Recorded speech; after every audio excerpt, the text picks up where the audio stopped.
Video like जरूर कर लीजिए और ऐसे वीडियो लगातार फ्री में पाने के लिए चैनल को तुरंत सब्सक्राइब कर लीजिए और बेल आइकन को जरूर टैप कर लीजिए ताकि आगे भी सारे वीडियो आपको मिलते रहे। यूट्यूब में फॉलो करते हैं तो प्लीज ये वाला फ्री टेलीग्राम चैनल जरूर ज्वाइन कर लीजिएगा। सारे नोटिफिकेशन सारे अपडेट यहीं पे आते हैं, ध्यान रखिए। इस समय हम एसे राइटिंग कर रहे थे और हिंदी के निबंधों की श्रृंखला समाप्त हुई।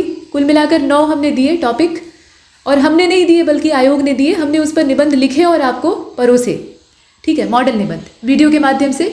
और ये भी साथ में बताया कि प्रत्येक टॉपिक पर लिखने का आपका तरीका क्या होना चाहिए, क्या अप्रोच लेकर आप किसी भी टॉपिक को शुरू से अंत तक लिखेंगे। 700 वर्ड्स की लिमिट होती है और ये हमेशा एडवाइस दी जाती है कि पहले ड्राफ्टिंग कर लीजिए, पॉइंट्स बना लीजिए कि इन पॉइंट्स के अंतर्गत हमें लिखना है, हमें इंट्रो में इतने सारे पॉइंट्स शामिल करने हैं, मेन बॉडी में ये चीज़ हम रखेंगे, इतनी पॉजिटिव चीज़ों को डालेंगे और ये नेगेटिव रहेगा। मतलब थोड़ा सा उसका एक ढांचा आप तैयार करके रखेंगे ना, एक फ्रेम बना के रखेंगे तो आपको लिखने में भी सुविधा होगी। और सबसे अच्छा उसका बेनिफिट आपको ये मिलेगा कि आप कहीं भी डायरेक्शन से बहकेंगे नहीं, क्योंकि लिखने के फ्लो में आदमी किधर बह जाएगा कुछ भरोसा नहीं होता है। उस समय आपका दिमाग बहुत ज़्यादा रचनात्मक हो जाता है और उसकी जो एकदम एक्टिव क्रिएटिविटी होती है, एक्टिव का मतलब कि अभी एकदम तत्काल में सक्रिय हो गई है और वो पूरी ऊर्जा के साथ काम कर रहा है, तो वो फुल एनर्जी में रहेगा और किसी की नहीं सुनेगा। आप जिस डायरेक्शन में अपने विचारों को ले जा रहे हैं उधर वो बहुत दूर तक निकल जाएगा। और जब ऐसा होगा तो आप ज़्यादा लिखेंगे, और ज़्यादा लिखेंगे तो उसका दुष्परिणाम होगा कि आपका ऐसे एक तो बिना वजह फैल जाएगा। दूसरी बात यह कि आपका समय जाया होगा। 3 घंटे का जो टाइम मिलता है उसमें 3 ऐसे आपको अच्छी क्वालिटी के लिखने होते हैं। एक में अगर आप परफेक्शन दिखाने के चक्कर में पड़ जाएंगे तो बाकी दोनों आपके बर्बाद हो जाएंगे। अब आप ये कहेंगे कि हम 1 घंटे में कंप्लीट कर लेते हैं चाहे जितना बड़ा लिखना हो, उससे कोई फ़र्क नहीं पड़ता है। आप अपनी मेंटल स्ट्रेंथ, अपनी जो मेंटल एनर्जी है उसको इस्तेमाल कर रहे हैं और वो आपके पास लिमिटेड है। एक दिन की आपकी ऊर्जा का जो कोटा है वो लिमिटेड है, उसे आप बढ़ा नहीं सकते। तो उसे बचा के एक मैनेजमेंट के साथ चलना है, एनर्जी मैनेजमेंट भी करना है, टाइम मैनेजमेंट तो आप करेंगे, ठीक है। तो इसीलिए एक ही टॉपिक पर अपनी पूरी मानसिक ऊर्जा को झोंक देना ये बुद्धिमानी नहीं है। अब यहाँ ड्राफ्टिंग करने का फ़ायदा आपको बता दिया। ड्राफ्टिंग करनी कैसे है, तो पहले आप इंट्रो का एक शेप तैयार करिए कि इंट्रोडक्शन में हम क्या क्या चीज़ें डालेंगे तो ये ज़्यादा इफेक्टिव दिखाई देगा।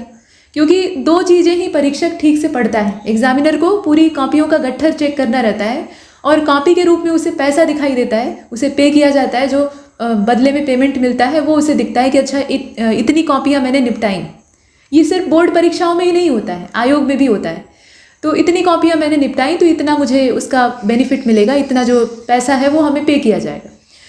तो इस चक्कर में वो बीच वाला हिस्सा शायद ही कभी पढ़ता हो। और आपने बहुत बार अखबारों में भी देखा होगा कॉपी चेक करने में लापरवाही, तो वो संभव है। लिखित परीक्षा में ये दिक्कत होती है। OMR चेक किया जाता है, कंप्यूटराइज जो तरीका है, तो उसमें लापरवाही नहीं होती है। हाँ, मशीन के द्वारा कुछ गड़बड़ हो सकती है, ठीक है, वो मशीनी गड़बड़ी है, लेकिन इंसानी दिमाग वो चूकता नहीं है लापरवाही करने से। जहाँ गुंजाइश बचती है वहाँ अपनी मेहनत को बचा लेता है। तो एग्जामिनर क्या करता है ना, वो मेन बॉडी को शायद ही कभी पूरी तरह से ठीक से पढ़ता है। पढ़ता क्या है, इंट्रोडक्शन और कंक्लूजन, और उसी के आधार पर उसे इतना बढ़िया अनुभव रहता है, इतनी सारी कॉपियाँ वो चेक कर चुका होता है। तो और ये भी कहना सही रहेगा कि खुद उस दौर से गुजर चुका रहता है कि वो जानता है कि आप कैसा लिखे होंगे। मतलब इंट्रोडक्शन और कंक्लूजन से ही उसको पूरा आभास हो जाता है कि आपने लिखा कैसा है, आप कैसा सोचते हैं। देखिए, यहाँ आयोग जो आपको ऐसे देता है उसका ये मंतव्य नहीं होता है कि आप बहुत बड़े एडिटर बन जाइए, बहुत बड़े ऑथर बन जाइए, आप बुकर प्राइज़ जीत लीजिए, कुछ भी ऐसा कुछ नहीं होता है। वो आपकी एडमिनिस्ट्रेटिव एबिलिटी को चेक करता है, आपकी निर्णय लेने की क्षमता वहाँ पर चेक होती है कि किसी टॉपिक के बारे में आपका अप्रोच कैसा है और वहाँ जो प्रॉब्लम चल रही है, हर टॉपिक किसी समस्या से जुड़ा हुआ होता है, तो जो प्रॉब्लम चल रही है उसका समाधान आप दे सकते हैं या नहीं। क्योंकि करना तो आपको यही है, ठीक है, जॉब आपकी हो जाएगी, करियर आपका बन जाएगा, तो उसके बाद SDM बनने के बाद आप क्या कीजिएगा। बहुत सारे फरियादी आपके सामने आएंगे, तहसील दिवस, अब वो कागज़ पत्तर अपना लेकर आएंगे आपके सामने, अपनी जो अपीलें हैं वो करेंगे। आप ध्यान से सुनेंगे उनकी लंबी चौड़ी राम कहानी और उसका निष्कर्ष निकालेंगे कि अच्छा भैया ये व्यक्ति जो है ये क्या करना चाह रहा है, मतलब क्या हमसे करवाना चाह रहा है, और उसे आश्वासन देंगे कि ठीक है आपका ये काम हो जाएगा, आप निश्चिंत होकर घर जाइए। उसके बाद आप उसी हिसाब से एक्शन लेंगे। तो समाधान करने वाली जो काबिलियत है वो आपके अंदर है या नहीं, ये चेक किया जाता है, ठीक है। तो शुरू करते हैं। यहाँ देखें, मेल्टिंग ग्लेशियर्स, यानी ग्लेशियर जो है वो मेल्ट हो रहे हैं। कैसे हो रहे हैं वो आप सभी जानते हैं, ग्लोबल वार्मिंग का असर है। दुनिया तेज़ी से गर्म हो रही है, प्रेशर कुकर की तरह प्रेशर बढ़ता जा रहा है चारों ओर से, और गर्मी बढ़ती जा रही है। नतीजा क्या होगा, बर्फ़ पिघलेगी। बर्फ़ को आप गर्म वातावरण में रख दीजिए, उसमें मेल्टिंग की प्रक्रिया जो है वो शुरू हो जाएगी। तो वही हो रहा है ये बर्फ़ के बड़े बड़े पहाड़ जो कि असल में फ्रेश वाटर का बहुत बड़ा रिजर्वायर हैं, ये मेल्ट होते जा रहे हैं।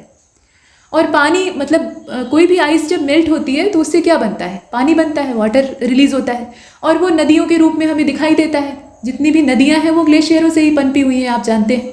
मतलब जो पेनिसुलर रिवर है उनकी बात नहीं हो रही है, उनका भी स्रोत कहीं ना कहीं चट्टान के अंदर से होता है या कोई कुंड इत्यादि होता है, तालाब होता है, तो वो अलग बात है। लेकिन जो हिमालयी नदियाँ हैं उनको आप देखें, और ऐसे दुनिया भर में तमाम नदियाँ हैं जो कि ग्लेशियर के द्वारा जो पिघलने से पानी बनता है वहाँ से निकलती हैं। गंगा को ही देख लीजिए। तो वो सारा काम एक नेचुरल फिनोमिना के जरिए होता रहता है, उसमें कोई बड़ी दिक्कत नहीं आती है। मतलब उतना ही पानी पिघलने से बनता है जितना कि नदी के अंदर समा जाए, नदी के बेसिन में अट जाए, उससे ज़्यादा नहीं होता है। और ज़्यादा होता है तो फिर बाढ़ आती है, लेकिन बाढ़ भी एकदम से पूरे समय या पूरे 12 महीने नहीं चलती है, कुछ महीने या कुछ दिन चलती है, उतने में ही तबाही फैल जाती है। तो उनके पिघलने से जो अब पानी बन रहा है वो ज़्यादा मात्रा में, उसमें चिंता की बात एक तो ये है कि ग्लेशियर का आकार तेज़ी से सिकुड़ता जा रहा है, मतलब बहुत तेज़ रफ्तार में उनका जो साइज़ है वो रिड्यूस हो रहा है। और दूसरी बात यह है कि जो पिघलने से बेहिसाब पानी बन रहा है वो अंत में जा रहा है समुद्र में, और इससे समुद्र का जल स्तर बढ़ रहा है। ये एक प्रत्यक्ष इसका प्रभाव दिखाई देता है। जल स्तर बढ़ेगा तो क्या होगा, सब लोग डूबेंगे, किनारे वाले पहले डूबेंगे, बीच वाले और जो साइड वाले हैं वो बाद में डूबेंगे, लेकिन डूबेंगे तो है ही, तो दुनिया डूब कर मरेगी। ये तो सामने से दिखाई दे रहा है, लेकिन अंदर वाला प्रभाव क्या है, ये तो सिर्फ ऊपर ऊपर का देख लिया हमने कि भाई पानी का लेवल बढ़ेगा तो हम डूब जाएंगे। डूबने से पहले जो हमें मारने के लिए यहाँ प्रोग्राम तैयार हो रहा है वो अलग है। मतलब ग्लेशियर पिघल रहे हैं, उनका जो पानी है वो खारे पानी के साथ मिल रहा है, यानी समुद्र का जो साल्ट वाटर है, एकदम पानी NaCl मिला हुआ है ना, तो उसके अंदर जाकर ये फ्रेश वाटर मिल रहा है, मीठा पानी। और वहाँ का जो इकोसिस्टम है वो इसका अभ्यस्त नहीं है। तो पहली चीज़ तो जो समुद्री जीव हैं वो ख़त्म हो जाएंगे, जिसमें कि फाइटोप्लैंक्टन्स और जूप्लैंक्टन शामिल हैं, और उसके बाद पूरा जीवन तबाह हो जाएगा। तो वो एक बड़ी समस्या। उसके अलावा समुद्र का और पूरे वातावरण का बदलाव, व्यवहार ही बदल जाएगा। तो आइए देखते हैं इसमें क्या क्या चीज़ें हो सकती हैं। अभी ये चर्चा आगे बढ़ेगी। शुरुआत कैसे करें? शुरुआत करना सबसे कठिन काम होता है, और एक बार आप सही तरीके से स्टार्ट कर दें तो उसके बाद आपकी गाड़ी चल निकलती। इसमें यह बताया गया कि ग्लोबल वार्मिंग का जो डेंजरस इफेक्ट है, वेरी वेरी डेंजरस इफेक्ट है, वो सामने आ रहा है। पहले सिर्फ खतरनाक हुआ करता था, अब बहुत ज़्यादा खतरनाक हो चुका है, और उतना ही तेज़ रफ्तार में हमारे सामने आने की कोशिश कर रहा है। आप देख रहे हैं गर्मियाँ जो है वो आग उगल रही हैं। मतलब गर्मियों की एक तो लेंथ बढ़ती जा रही है, जो समर सीज़न है वो लंबा होता जा रहा है, और विंटर और रेनी सीज़न विशेष तौर पे सिकुड़ते जा रहे हैं। बरसात अब उतने ज़्यादा लंबे समय तक हो नहीं रही है, और जब हो रही है तो वो बेमौसम हो रही है ना। और ग्लेशियर तेज़ी से पिघल के समुद्र के अंदर पानी का लेवल बढ़ा रहे हैं, यही सारी बातें इसमें कही गई हैं। ठीक है, जो सी लेवल है वो रैपिडली इंक्रीज़ कर रहा है, और ये बात हमने अभी चर्चा में बोली दी है, तो उसमें फिर से रिपीट करने की आवश्यकता नहीं है। बात यह है कि बहुत लंबे दशकों से, या आप कह लीजिए कि सेंचुरीज़ का पूरा पीछे का जो टाइम पीरियड था, उसमें ग्लेशियर पिघलते रहे हैं, और नदियों के रूप में वहाँ से जो पानी रिलीज़ हुआ है उससे सभ्यताएं विकसित हुई हैं। जितनी भी बड़ी बड़ी सिविलाइजेशन है उन्हें देख लीजिए, नदियों के किनारे पर विकसित हुई है ना। सिंधु घाटी की सभ्यता, या इस तरह से, और गंगा यमुना का जो मैदान है, इससे एक तो नदियाँ पानी अपने साथ ले आती हैं, दूसरा ये कि पानी के साथ साथ उपजाऊ मिट्टी ले आती हैं। जो आप दोमट मिट्टी देखते हैं ना, एलुवियल सॉयल, बांगर खादर, तो वो सब कहाँ से आया है? नदियों के द्वारा इकट्ठा किया हुआ अवसाद है, वो अपने साथ बहा कर ले आती हैं। तो नदियाँ जीवन रेखा होती हैं, जहाँ से गुजरती हैं उस क्षेत्र को जीवित कर देती हैं। तो ये लंबे समय से जीवनदायी प्रवाह बन के हमारे बीच से गुजर रही हैं, और हम इनके सहारे जीवन यापन कर रहे हैं। जितना अनाज वगैरह पैदा होता है मैदानी इलाकों में, वो कहाँ से आता है? इन्हीं नदियों के बदौलत आता है, और नदियाँ आती हैं ग्लेशियर से। तो ग्लेशियरों का ये पिघलने वाला जो फिनोमिना था, ये पहले से चल रहा है, कोई नया नहीं। लेकिन जो पिछले आप कह सकते हैं 2 से 3 डिकेड्स, इसमें एग्जैक्ट नहीं कहा जा सकता कि 3 डिकेड पहले की बात है या 2 डिकेड पहले की बात है, लेकिन हाँ ये हम कह सकते हैं कि 2-3 डिकेड पहले से जो स्थितियाँ बदली हैं वो देखने योग्य है। मतलब उस पर ज़्यादा हमें गौर करना चाहिए। तो इन्वायरमेंट का पूरा स्वरूप ही बदलता जा रहा है। पिछले 3 दशकों में हमने देखा है कि इन्वायरमेंट जो है वो तेज़ी से प्रभावित हुआ है, और प्रभावित नहीं हुआ है बल्कि दुष्प्रभावित हुआ है। उस पर इफेक्ट नहीं पड़ा है बल्कि वो अफेक्टेड हुआ है। और एक चीज़ यहाँ ये भी है कि इन्वायरमेंट के प्रभावित होने का मतलब हुआ कि जितनी चीज़ें हैं वो सभी पॉल्यूटेड हो गई हैं। किसी भी चीज़ को हमने छोड़ा नहीं है, सब कुछ बर्बाद हो गया है। जंगलों को पहले ही काट के ख़त्म कर दिया है, जो बचे हैं वो भी कराह रहे हैं। मतलब आप देखते हैं ना, अपने शहरों में ही हिमालय को जाने दीजिए और ग्लेशियर को एक तरफ कर दीजिए, वो तो संकट है ही है और वो अपने वश का है भी नहीं, अब काबू से बाहर हो चुका है। लेकिन अपने आसपास हरे पेड़ों को देखिए जो सड़क के किनारे हैं या ऐसे बस्तियों में हैं, उन पर न जाने कितने साइन बोर्ड आपको टंगे हुए दिख जाएंगे और PWD वाले नीचे से उनकी जड़ें खोदते रहते हैं, या जो हाईवे अथॉरिटी है वो नीचे से जड़ें खोद खोद कर सड़क बनाती रहती है। भले ही उनको काट नहीं रही है, लेकिन उनकी जड़ें जो हैं वो त्रस्त हो रही हैं। और कोई पेड़ किसी ने लगा दिया और उसके चारों ओर पक्का करवा दिया, कुछ दिन बाद वो पेड़ बर्बाद हो जाएगा। भले ही उसकी जड़ें नीचे दूर दूर तक फैली हुई हैं, लेकिन उसे पानी तो चाहिए, न्यूट्रिशन चाहिए, और ऊपर से आपने ईंटें बिछवा दी हैं। तो जितने पेड़ जिंदा हैं वो भी, उनका भी दम घुट रहा है। ठीक है, तो प्रकृति को तो हमने तबाह करके रखा हुआ है, तो ऐसे में हम सुधार की उम्मीद कैसे कर सकते हैं? सोचने वाली बात। अब हिमालय ही इसमें अकेला नहीं है, दुनिया भर के ग्लेशियरों के साथ यही हो रहा है। और इसमें कई सारे शोध पत्र जारी हुए थे, तो रिसर्च पेपर्स में ये कहा गया कि भाई अगर 2 डिग्री सेल्सियस टेम्परेचर बढ़ता है तो इससे क्या होगा। मतलब ये 2 डिग्री सेल्सियस और 3 डिग्री सेल्सियस का जो आंकड़ा है वो सिर्फ ये दिखाने के लिए है कि स्थितियाँ कितनी विकृत हो गई।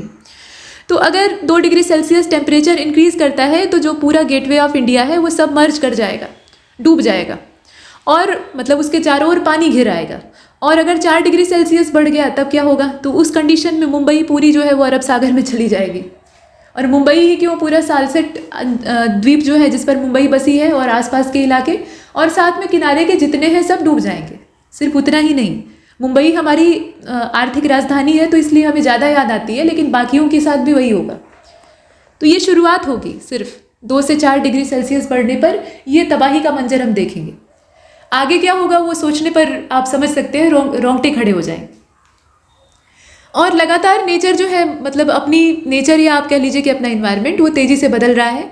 और ये सोचने का विषय है कि इसके विषय में हम क्या कर सकते हैं। बिगाड़ा तो हमने ही है, तो अब बनाने के लिए या सुधार करने के लिए या कम से कम जो तबाही है उसको कम करने के लिए हम क्या कर सकते हैं, ये सोचने वाली बात है। थोड़ा थोड़ा साथ में ना जागरूकता फैलाते रहना आवश्यक है। सिर्फ हम हवाला नहीं दे सकते कि ये आंकड़े ये कहते हैं या ये फैक्ट जो है इनके माध्यम से ये चीज़ साबित हो जाती है। हम सर्टिफिकेट देने के लिए नहीं अपने एस्से को लिख रहे हैं, हम इस बात को प्रमाणित करने के लिए अपने एस्से को लिख रहे हैं। सर्टिफाइड यहाँ करना है, लेकिन अपनी राय को करना है, अपने विचारों को करना है। हमें ये बताना पड़ेगा कि जो डेवलपमेंट का मेथड हमने अख्तियार किया हुआ है वो विनाश की ओर ले जाएगा, उसका जो रिजल्ट है वो फाइनली डिस्ट्रक्शन ही है। तो उस डिस्ट्रक्शन से अगर हमें बचे रहना है तो उसके लिए हमें जागृत होना पड़ेगा। और ये भी सच है कि अब जो तबाही का एक सामने व्यू दिखाई दे रहा है ना, उससे हम बच नहीं सकते। तबाही तो होगी, बस ये है कि हम अपनी ज़िंदगी के कुछ दिन बढ़ा सकते हैं अगर हम अभी से भी चैतन्य हो जाएं, बस यही बात। तो ये सारी चीज़ें हम देख रहे हैं। बाकी क्लाइमेट चेंज हो रहा है और जो ग्लोबल लेवल है उसमें वृद्धि हो रही है due to continuous increase in global temperature. यहाँ आप इस तरीके से लिख सकते हैं। किसी भी ऐसे का मॉडल जो है ना वो रटने के लिए नहीं होता है, उससे सिर्फ आइडिया लिया जा सकता है। The world's glacier are melting rapidly, वही फिर से रिपीट हुआ, क्योंकि ग्लेशियर ही यहाँ मेन मुद्दा है। ग्लोबल वार्मिंग मुद्दा नहीं है, वो तो इसके साथ कनेक्टेड है, लेकिन मेन जो हमारा फोकस रहेगा वो ग्लेशियर पर रहेगा। इसीलिए टॉपिक को ध्यान से पढ़ना आवश्यक होता है।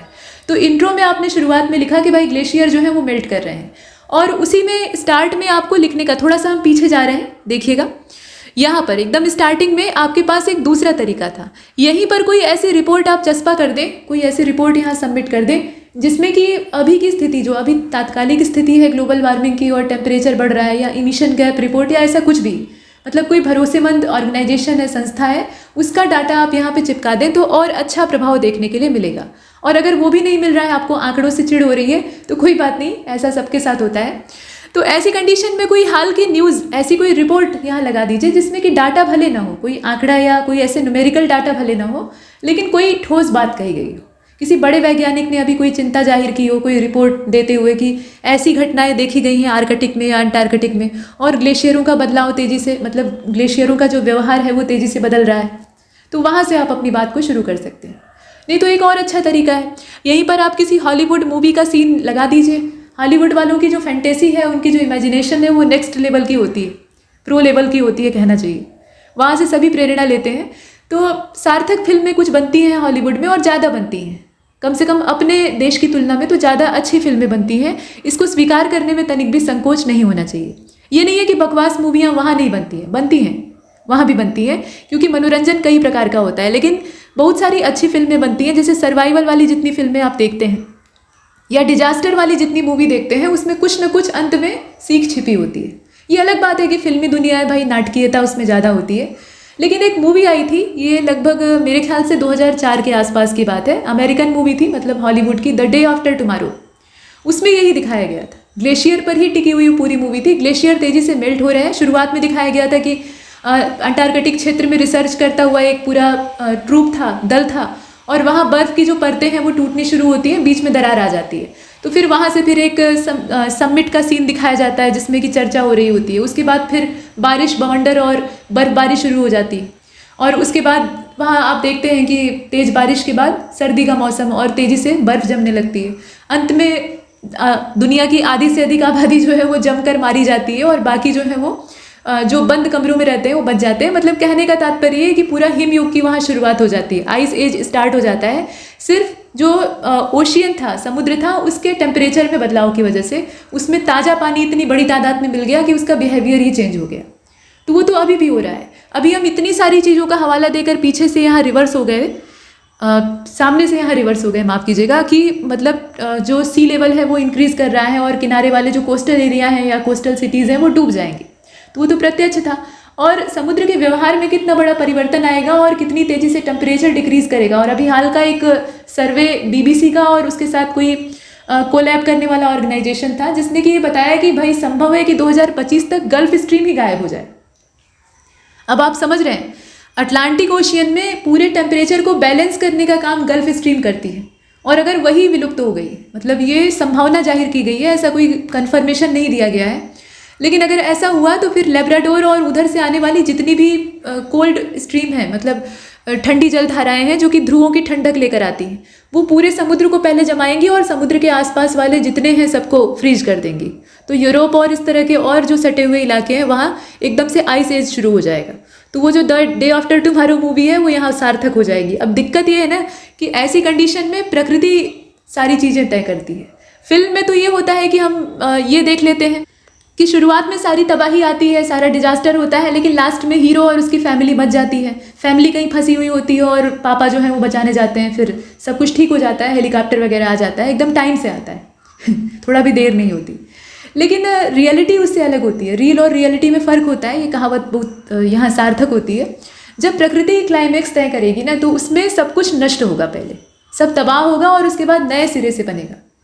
तो तबाह होगा तो उसमें हम लोग भी शामिल हैं, मैनकाइंड, और पूरे मतलब पूरी जितनी जीव जाति है, मानव जाति ही क्यों, वो सभी इसमें शामिल होंगे। तबाही सबके ऊपर अपना कहर बरसाएगी, और दोष भले ही हमारा है लेकिन बहुत सारे निर्दोष जीव हमारे साथ पिसेंगे। वही गेहूं के साथ घुन पिसने वाली कहावत यहाँ सार्थक होती है। यहाँ कुछ और आंकड़े दिए हुए हैं, आप चाहे तो ऐड कर सकते हैं। जैसे कि 1930 का टाइम था, तो वहाँ से जो वेदर चेंज हुआ, मतलब वहाँ से जो बड़े बदलाव आए, तो उससे स्नोफॉल डिक्रीज होने लगा।